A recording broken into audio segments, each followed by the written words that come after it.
Hello guys, দেখো আমাদের বাড়ির সামনে একটা বাগান আছে। সেই বাগানে আছে করমচা ফলের একটা গাছ।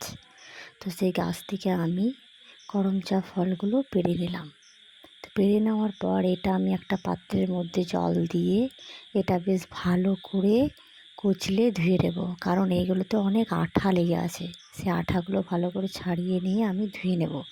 ধুয়ে নেওয়ার পর এটা আমি একটা চাকুতে করে হালকাভাবে কেটে কেটে কেটে কেটে নেব, কারণ বেশ ভালো করে নুনগুলো এর মধ্যে যাবে।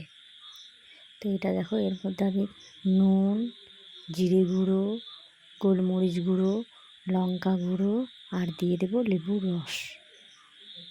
নিয়ে ভালো করে আমি এটা চটকে ভালো করে মেখে নেব।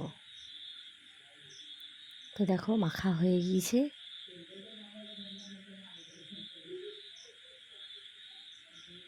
তো এটা এবার দেখো আমি খাচ্ছি, তো দারুণ আমাকে লাগলো। বাই।